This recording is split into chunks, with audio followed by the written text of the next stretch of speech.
Editor बना। Chief business officer Sushant Mohan ने live in partner और दोस्त के नाम पर खोली एजेंसी। करोड़ों के विज्ञापन, सौदों की डाइवर्जेंट जांच शुरू। नोएडा स्थित एक प्रमुख मीडिया हाउस इन दिनों गंभीर विवादों में घिरा हुआ है। हाल ही में प्रमोट किए गए chief business officer CBO Sushant Mohan पर गंभीर आरोप लगे हैं।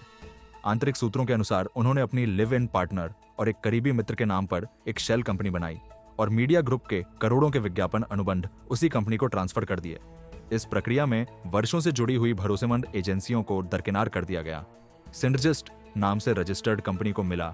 सारा बिजनेस सूत्रों के अनुसार यह कंपनी सिंडजिस्ट, जिसे आर्यव्रत मीडिया के नाम से भी जाना जाता है, फरवरी 2025 में रजिस्टर्ड की गई थी, ठीक उसी समय जब सुशांत मोहन ने सीबीओ के रूप में पदभार संभाला। यह कंपनी न्यूज एजेंसी और प्रिंट एड बिक्री के लिए रजिस्टर्ड है, लेकिन इसके पास पीआर या डिजिटल एडवर्टाइजिंग सेवाओं के लिए कोई वैध लाइसेंस नहीं है। इसके बावजूद इसे बिना किसी मिनिमम बिजनेस गारंटी के करोड़ों के एड डील्स दिए गए। सुशांत मोहन ने सार्वजनिक रूप से इसे नई एजेंसियों को मौका देने का कदम बताया, लेकिन आंतरिक सूत्रों का कहना है कि उन्होंने पुराने एजेंसी पार्टनर्स को पूरी तरह बाहर कर दिया। जब विक्रय टीम ने आपत्ति जताई तो उन्हें उच्च प्रबंधन से उनके निकट संबंधों का हवाला देकर चुप रहने को कहा गया। कोलकाता की पीआर कंपनी टीमोलॉजी ने किया बैकआउट। इस विवाद के बाद कोलकाता की जानी मानी पीआर एजेंसी टीमोलॉजी ने खुद को इस मीडिया ग्रुप के सभी प्रोजेक्ट से अलग कर लिया है। टीमोलॉजी के एक वरिष्ठ अधिकारी ने कहा, हम इस तरह के अनैतिक नेटवर्किंग से दूर रहना चाहते हैं। ऐसी गतिविधियां हमारे सिद्धांतों और पेशेवर आचरण के खिलाफ हैं।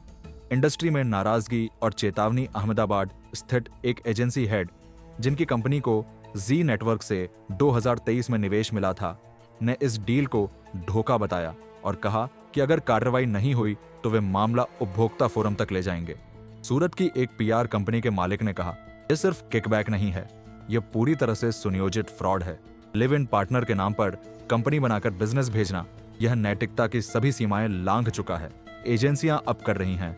सतर्क इंतजार गुरुग्राम की एक रियल एस्टेट पीआर एजेंसी के वरिष्ठ अधिकारी का कहना है, अभी तो शॉर्ट टर्म में नुकसान नहीं दिखेगा, लेकिन अगर यह चलता रहा तो विज्ञापनदाता भरोसा खो बैठेंगे और दूसरे मीडिया आउटलेट्स की ओर रुख करेंगे। मीडिया इंडस्ट्री एक नैतिक संकट के दौर में सुशांत मोहन द्वारा की गई इस कथित अनियमितता ने मीडिया जगत में नैतिकता पर एक बड़ा सवाल खड़ा कर दिया है। अगर शीर्ष प्रबंधन इस पर तुरंत कार्रवाई नहीं करता तो यह विवाद मीडिया हाउस की साख को गहरा नुकसान पहुंचा सकता है।